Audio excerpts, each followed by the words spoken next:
মরা বাঁচার লড়াই, হারলেই বাদ। এমন ম্যাচে খুলনা টাইগার্সের বিপক্ষে মুখোমুখি হতে যাচ্ছে রংপুর রাইডার্স। আর এই ম্যাচের আগে তাই তো বিদেশি শক্তি বাড়িয়ে নিয়েছে রংপুর রাইডার্স।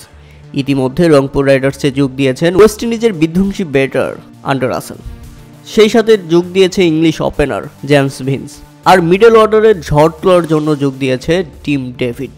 হ্যাঁ দর্শক, এই তিন ক্রিকেটার ইতিমধ্যে ঢাকায় এসে পৌঁছেছে এবং দুপুরে আজকে খুলনা টাইগার্সের বিপক্ষে রংপুর রাইডার্স সম্পূর্ণ শক্তি সামর্থ্য নিয়েই মাঠে নামছে। কেননা তারা যে কোনো মূল্যে আজকের এই ম্যাচটা জিততে চায় এবং ফাইনাল খেলতে চায়। তাই তো তুড়ুহুড়ি করে এই তিন ব্যাটারকে যোগ করেছে রংপুর রাইডার্স।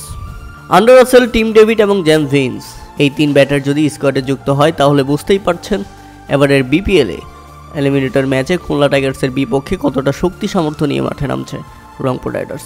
প্রিয় দর্শক, আজকের ম্যাচে আপনি কাকে সাপোর্ট করছেন, রংপুর রাইডার্স নাকি খুলনা টাইগার্স, তা অবশ্যই আমাদের কমেন্ট করে জানাবেন।